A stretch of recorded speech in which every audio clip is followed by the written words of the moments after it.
Hey there everyone, and welcome to Bill's Retro Gaming Show. On today's video, I'm going to do a quick tutorial on how you can map buttons for individual games on your GRS Viper board running Rcade OS. Stay tuned.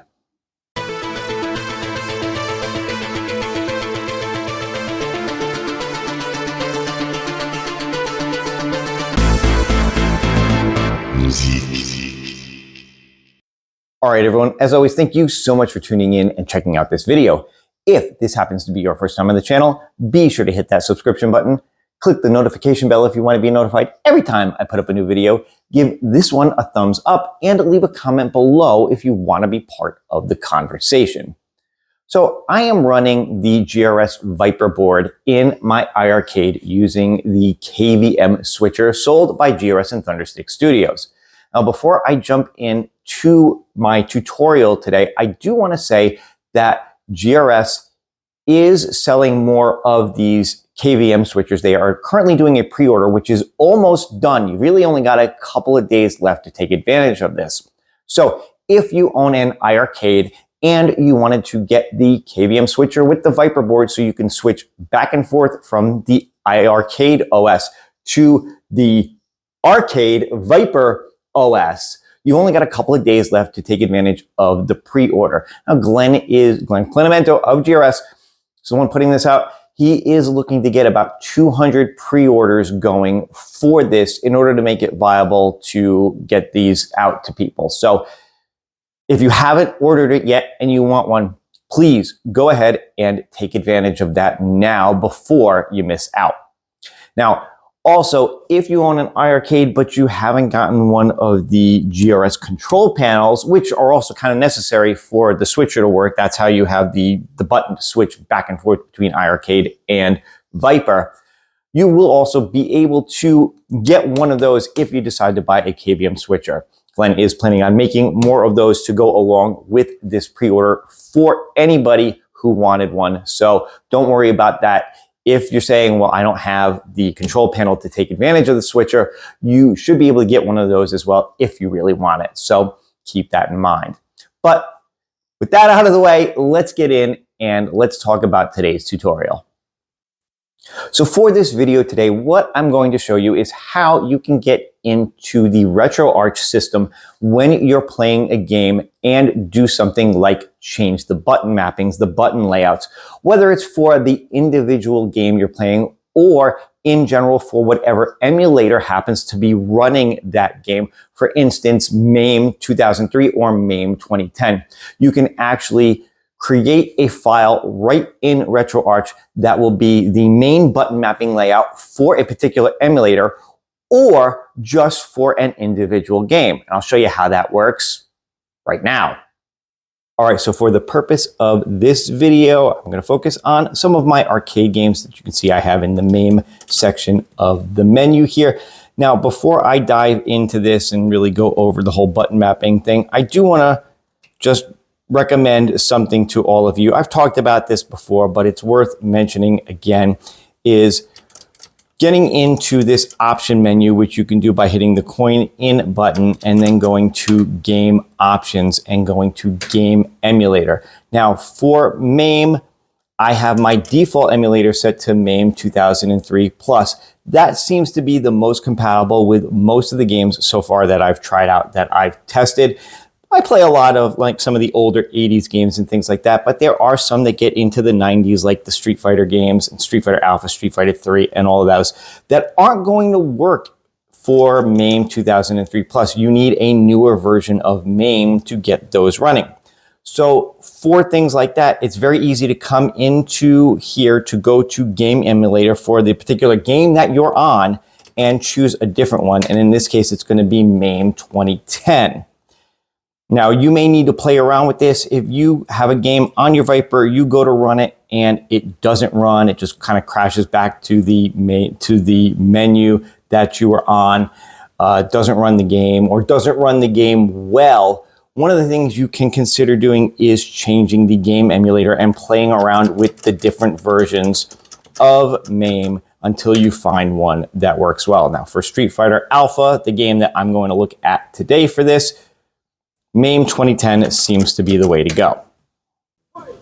All right, so I started this as a two-player game, so I don't have to worry about Ken over there trying to kick my butt while I'm showing this off to you guys.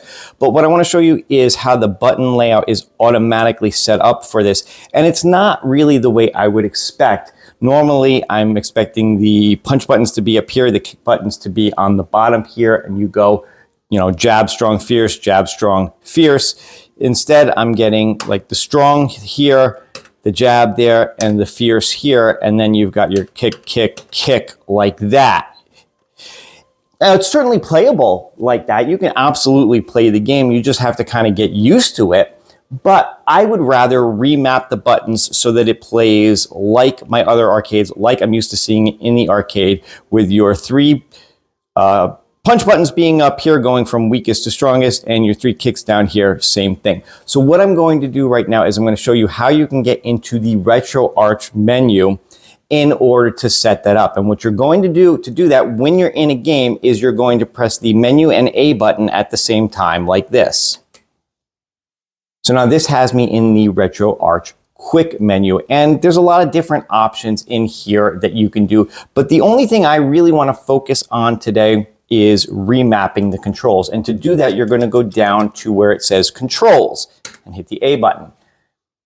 Now, you've got a few options here. You have up to 4 controllers that you can map. Now, obviously, on my control board here, all I've got is player 1 and player 2. So if I want to map the controls for player 1, that's going to be port 1 right here. And if I want to map the controls for player 2, that's going to be port 2 controls here.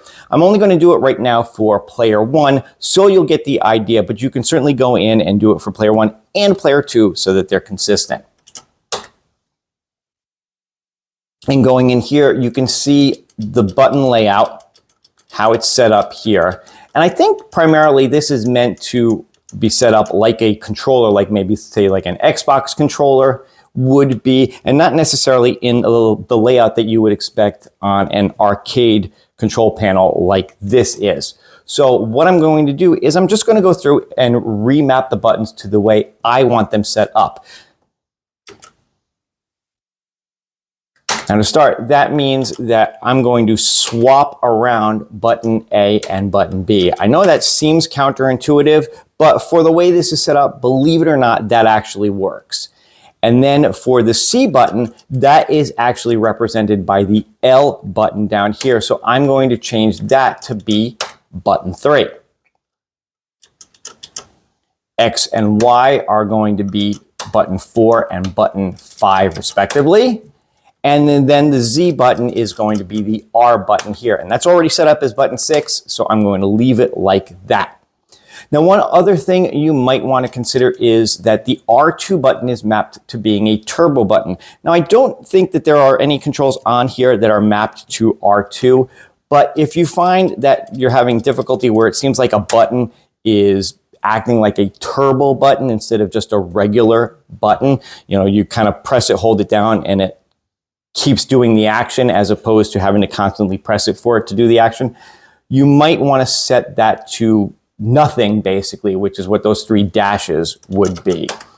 So I found that that can sometimes be helpful as well. Now, hitting the B button will get me back to the controls menu here. And then what I want to do is go up to manage remapped files. Now, when I come into here, I've got a couple of options. I can save, if I go to save remap file as, now what that is going to do is that is going to save a configuration for this particular emulator that this game is running on. Now this game is running on MAME 2010.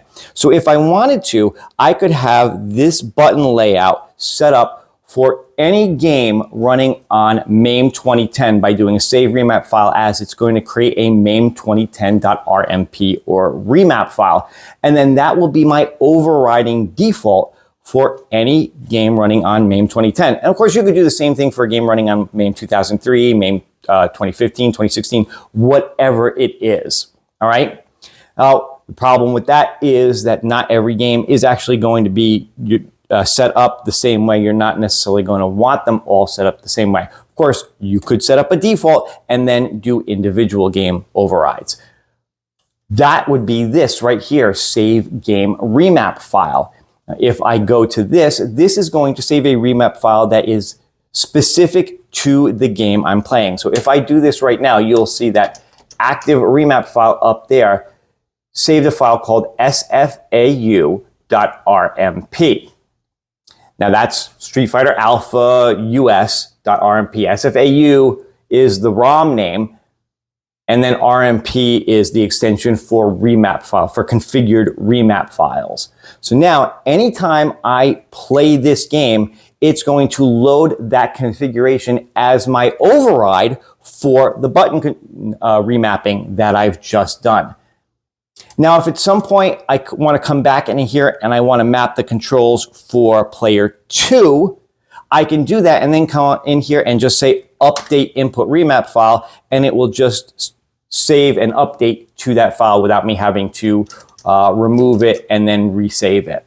So that is just a quick shortcut for that. So going back, and now I can just hit resume and get back into the game.